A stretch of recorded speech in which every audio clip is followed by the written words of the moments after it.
Hello friends, आज के इस एपिसोड में हम बात करेंगे 10 ऐसी आदतों के बारे में जो लोगों के दिमाग में बसी हैं और जिन्हें हम अक्सर मेंटल हेल्थ से जोड़ते हैं। इन आदतों को हम कुछ मिथ भी कहते हैं, लेकिन क्या सच में ये सही है? इसी बारे में हम बात करेंगे आज।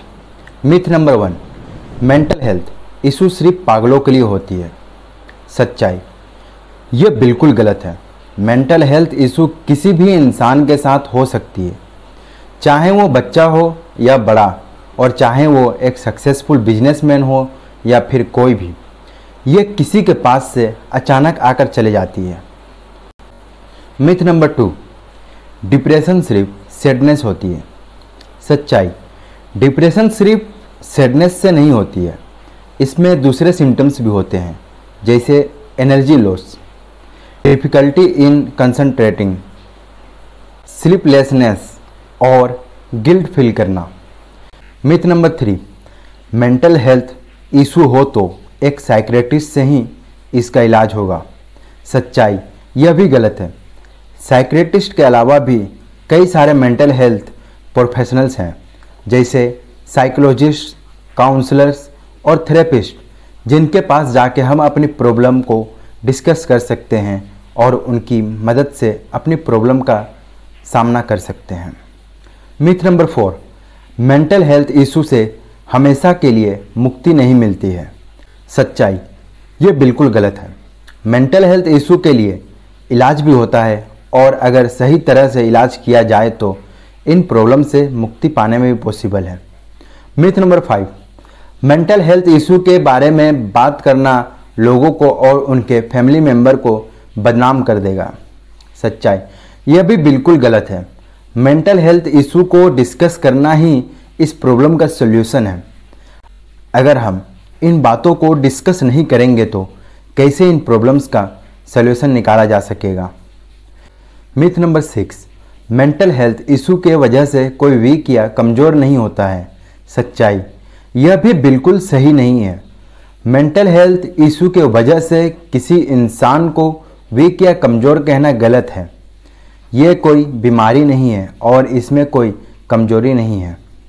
Myth number 7, mental health issue के लिए इलाज के लिए सिर्फ दवाइयों का ही इस्तेमाल होता है। सच्चाई, यह भी गलत है। मेंटल हेल्थ इशू के इलाज में दवाइयों के अलावा भी कई सारे तरह के ट्रीटमेंट हैं, जैसे थेरेपी, मेडिटेशन और lifestyle changes. Myth number 8, mental health issue के लिए इलाज काफ़ी एक्सपेंसिव होता है। सच्चाई, यह बिल्कुल सही नहीं है। आजकल कई जगहों पर मेंटल हेल्थ इशू के लिए अफोर्डेबल ट्रीटमेंट भी उपलब्ध है। इसलिए अगर आपको लगता है कि आप मेंटल हेल्थ इशू से जूझ रहे हैं तो आप ज़रूर किसी प्रोफेशनल से कंसल्ट करें। Myth number 9, mental health issue के बारे में बात करना और लोगों से अपनी प्रॉब्लम्स शेयर करना वीकनेस का साइन है। सच्चाई, यह बिल्कुल गलत है। मेंटल हेल्थ इशू के बारे में बात करना और अपनी प्रॉब्लम्स शेयर करना एक बहुत बड़ा स्ट्रेंथ का साइन है। अगर हम अपनी प्रॉब्लम्स को डिस्कस करेंगे तो हम अपनी प्रॉब्लम्स का सॉल्यूशन निकालने में मदद ले सकते हैं। Myth number 10, mental health issue के लिए सिर्फ एक बार ट्रीटमेंट करना काफ़ी होता है। सच्चाई, यह भी गलत है। मेंटल हेल्थ इशू के लिए ट्रीटमेंट करना एक ऑनगोइंग प्रोसेस होता है। इसमें कई बार एक ही ट्रीटमेंट से रिलीफ मिलता है, लेकिन कई बार इसमें ऑनगोइंग ट्रीटमेंट की ज़रूरत होती है। इसलिए हमें अपनी मेंटल हेल्थ को रेगुलर बेसिस पर मॉनिटर करना चाहिए और अपनी प्रॉब्लम्स को डिस्कस करते रहना चाहिए। तो ये थे 10 कॉमन मिथ्स जो हम मेंटल हेल्थ से जुड़ते हैं। इस बारे में अपनी राय देना हमारे लिए बहुत ज़रूरी है और इसलिए हमें इस बारे में डिस्कस करते रहना चाहिए।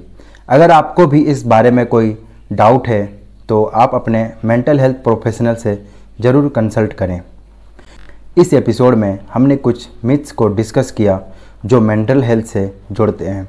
अगर आपको यह एपिसोड पसंद आया तो अपने दोस्तों के साथ शेयर करें और अपने फीडबैक हमें कमेंट सेक्शन में ज़रूर बताएं। धन्यवाद।